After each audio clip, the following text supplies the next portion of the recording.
अस्मदाचार्यपर्यन्तां वन्दे गुरुपरम्पराम्। श्रीकृष्णपरब्रह्मणे नमः। श्रीमद्भगवद्गीता अदः द्वितीयोऽध्यायः साङ्ख्ययोगः। రెండవ అధ్యాయము 60వ శ్లోకం. యతతో వ్యాపి కౌంతేయ పురుషస్య విపశ్చితః ఇంద్రియాణి ప్రమాధీని హరంతి ప్రసభం మనః. ఇంద్రియాణి యతత హి అపి కౌంతేయ పురుషస్య విపశ్చితః ఇంద్రియాణి ప్రమాధీని హరంతి ప్రసభం మనః. చూడండి, కౌంతేయ అంటే ఓ అర్జున, ఆసక్తి నశింపని కారణమున, చూడండి మనలో ఇంకా ఆసక్తి నశించలేదు అన్నప్పుడు ప్రమాధీని ప్రమథనశీలమైనటువంటి అంటే ఇంద్రియాలు, మన ఇంద్రియాలు ప్రయత్నించున్న ఎట్లండి యతత ఎంత ప్రయత్నించినా కూడా విపశ్చిత బుద్ధిమంతుడైన వాడిని, పురుషస్య బుద్ధిమంతుడైన పురుషుని యొక్క మన హపి అంటే మనస్సును కూడా ప్రసభం బలవంతముగా హరంతి లాగుకొని పోవును. అంటే చూడండి, నిన్నటి శ్లోకంలో మనం క్రితం క్లాసులో ఏం చెప్పుకున్నాము, ఇంద్రియముల ద్వారా విషయములను గ్రహింపని వాని నుండి ఇంద్రియార్థములు మాత్రము వైదొలుగును.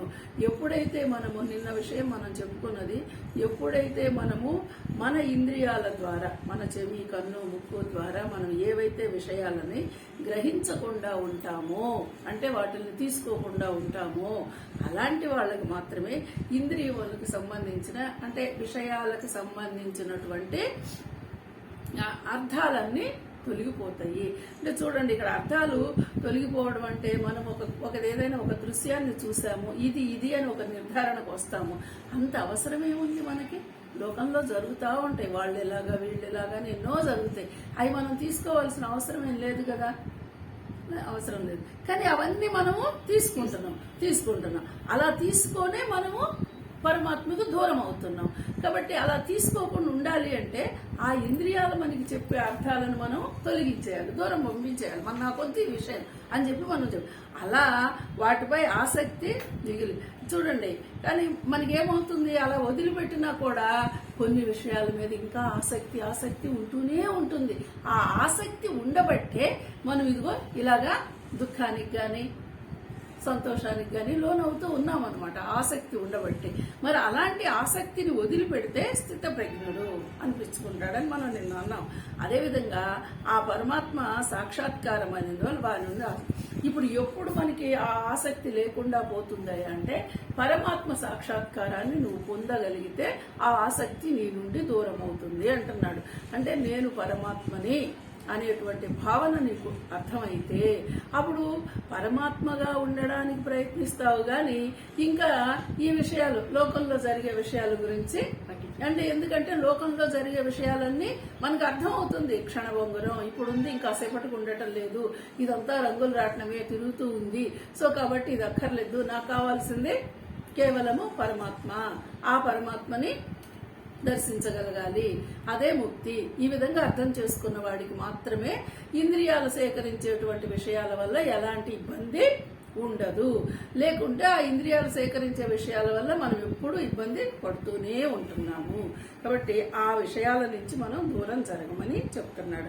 అలా ఆసక్తిని పోగొట్టుకున్నవాడు ఇంకా ఈ రోజు మనకు చెప్తున్న శ్లోకము, అర్జున ఇంద్రియములు ప్రమథనశీలములు అంటే మనుషుడు వాటిని గ్రహించుటకు ఎంత ప్రయత్నించనును ఆసక్తి తొలగిపోనంత వరకు అవి అతని మనసును ఇంద్రియముల వైపు బలవంతంగా లాక్కొని చూడండి, అదే కంటిన్యూషను చెప్తున్నాడు. అర్జున, ఈ ఆసక్తి నశింపని కారణముగా ఇంకా మనలో ఆసక్తి ఉండబట్టి ఇప్పుడు మనం చాలాసార్లు అనుకుంటాం, నాకు అంత పెద్ద ఇష్టం లేదు కానీ వాళ్ళు బలవంతం చేశారు, వీళ్ళు బలవంతం చేశారు, అందుకని అలా అది వెళ్ళాను, ఇది వెళ్ళాను, ఈ సినిమానో ఇంకోటనో ఆ సీరియల్ బాగుందని వాళ్ళు వీళ్ళు చెప్పారు, అందుకని చూస్తున్నా, నాకు అంత పెద్ద ఇంట్రెస్ట్ లేదు అంటాం. ఈ మాటలన్నీ అంటాం. ఎందుకంటామంటే ఇంకా ఎక్కడో ఏమోలో నీకు దాని మీద ఆసక్తి ఉంది. ఆసక్తి లేకపోతే ఎవరు ఎంత ప్రలోభ పెట్టినా మనం దాని వైపు వెళ్ళాం. ఇప్పుడు చూడండి, భగవద్గీత మీద ఆసక్తి ఉండబట్టి ఎండైనా కష్టమైనా నేర్చుకోవాలి, తెలుసుకోవాలి, ఇంకా మనం నేర్చుకున్న దాన్ని మర్చిపోకూడదు, సత్సంగం జరుపుకోవాలి అనే ఆసక్తితో వస్తున్నారు. ఇదే దీని మీద ఆసక్తి లేదనుకోండి, సీరియల్ మీద ఆసక్తి ఉన్నప్పుడు ఆటోమేటిక్గా అక్కడే దాని దగ్గరే కూర్చుంటారు. అంటే ఈ ఆసక్తి ఇలా ఉంటుంది. ఆసక్తిని మనం చంపుకోగలిగితే ఓకే, మనం మంచి వైపే రాగలుగుతాం. ఇది మనం చేయాలి. అలా తెలుసుకున్నవాడు, అలాంటి మనుషుడు వాటిని నిగ్రహించుటకు ఎంత ప్రయత్నించినను. చూడండి, ఇప్పుడు మనకి ఈ రోజున బాగా జనాన్ని ఎక్కువ ఇబ్బంది పెడుతుంది ఈ సీరియల్స్ చూడడము, ఆ యూట్యూబ్లో చూడడము, అన్నిటికీ అన్నీ అందుబాటులోకి వచ్చినాయి. అది వాటిల్ని ఎంత బలవంతంగా మనసుని కంట్రోల్ చేసినా కూడా 2 రోజులు చూసారనుకోండి, 3వ రోజు ఆటోమేటిక్గా దాని మీదకి వెళ్ళిపోతూనే ఉంటాడు. మరి ఇప్పుడు మనము ఇప్పుడిప్పుడు వచ్చినటువంటి టీవీ సీరియల్ కానీ లేకపోతే యూట్యూబ్లో వస్తున్న విషయాలు కానీ జస్ట్ ఈ మధ్య కాలంలో కొంతకాలం నుంచి వస్తున్నాయి. మరి వీటిల్నే ఇంత ఆసక్తి చంపుకోలేకుండా మళ్ళీ వాటిని అట్రాక్ట్ అవుతున్నటువంటి సామాన్య మానవులని, మరియు ఎప్పటి నుంచో ఎన్ని జన్మల నుంచో మనలో పేరుకుపోయినటువంటి ఇంద్రియ స్వభావాలు ఎన్ని జన్మల నుంచో మనలో పేరుకుపోయినాయి కదా. ధనానికి సంబంధించిన కోరికలు కావచ్చు, శారీరక సుఖాలకు సంబంధించిన కోరికలు కావచ్చు, లేదంటే బంధాలకు సంబంధించిన కోరికలు కావచ్చు, పదవుల కోసం కావచ్చు, ఏవైనా సరే ఇలాంటివి ఈ కామనలు కోరికలు అనేవి ఎన్ని జన్మల నుంచి మనలో పేరుకుపోయింది. మరి అలాంటి విషయం ఒకటి తటస్థపడ్డప్పుడు మన ఇంద్రియాలు దాని వైపు వెళ్లకుండా ఎలా ఉంటాయి? అది ఎప్పటి నుంచో ఉంది. అలా మరి ఎన్ని జన్మల నుంచో మనలో ఉన్న వాటిల్ని ఈ ఆసక్తి మనకి ఎందుకు తొలగిపోవటం లేదయా అంటే, మనం ఇంకా దాని వైపుకి దీనికి ఏం చెయ్యాలి? మనసుని, ఇప్పుడు మనకు దాని మీద ఆసక్తి ఉన్నప్పుడు మనకు తెలియకుండానే మన మనసుని బలవంతంగా లాక్కుపోద్దండి. అదే మనం అంటాం, ఇష్టం లేకపోయినా కూడా వాళ్ళు బలవంతం చేశారు కాబట్టి వెళ్ళానండి ఆ సినిమాకి. అలాగా చెప్తే మనసు బలవంతంగా ఎందుకు వెళ్ళిపోతుందంటే, అది ఎప్పటి నుంచో మనసులో గూడు కట్టుకొని ఉండబట్టే ఇది ఇలా జరుగుతుంది. సరే, మరి అంతలా మనసుని ప్రక్షాళనం చెయ్యాలి అంటే ఇప్పుడు ఏం చెయ్యాలి? ఏమీ చెయ్యక్కర్లేదండి, అసలు పెద్ద కష్టమేం లేదు. ఆ విషయం వైపు నుంచి పరమాత్మ వైపుకి నువ్వు మళ్ళడమే అంటున్నాడు. ఈజీగా చెప్తున్నాడు. విషయాల వైపు నుంచి పరమాత్మ వైపుకి రావయ్యా, లోపల పరమాత్మనే దర్శించు, నీ విషయాలన్నీ ఆటోమేటిక్గా అవే వెళ్ళిపోతాయి. ఎందుకంటే నిన్ను అనుకున్నాను చూడండి, ఆల్రెడీ పరమాత్మలో హృదయంలో పరమాత్మను దర్శించగలిగితే విషయాలే ఉండవు. విషయాలనే చూస్తున్నావంటే పరమాత్మ ఉండడు. ఏదైనా ఒకటే ఉండేది ఇక్కడ. మరి నువ్వు ఆ పరమాత్మ వైపు రా, మనసుకి అభ్యాసము చెయ్యి.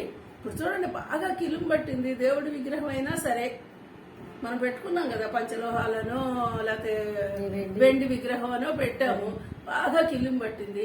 ఓసారి దోమితే పోలేదు, 2 సార్లు దోమి. ఇప్పుడంటే మంచి పవర్ఫుల్ లిక్విడ్స్ వస్తున్నాయి కాబట్టి వాటిని వేసేసి, కాలం మారిపోయిందిగా, వాటిని వేసేసి తెల్లగా మెరిపించేస్తున్నాము. మరి అలాగే మనసులో కూడా ఎప్పటి నుంచో ఉన్న పనికిమాలిన ఆలోచనలు పోగొట్టుకోవడానికి ఇప్పుడు పవర్ఫుల్ భగవద్గీత వచ్చిందిగా మీ చేతికి. అన్నిటికంటే ఇదే పవర్ఫుల్. ఆ వేసి విగ్రహాలను మెరిపించినట్టుగా మనసును కూడా మెరిపించండి.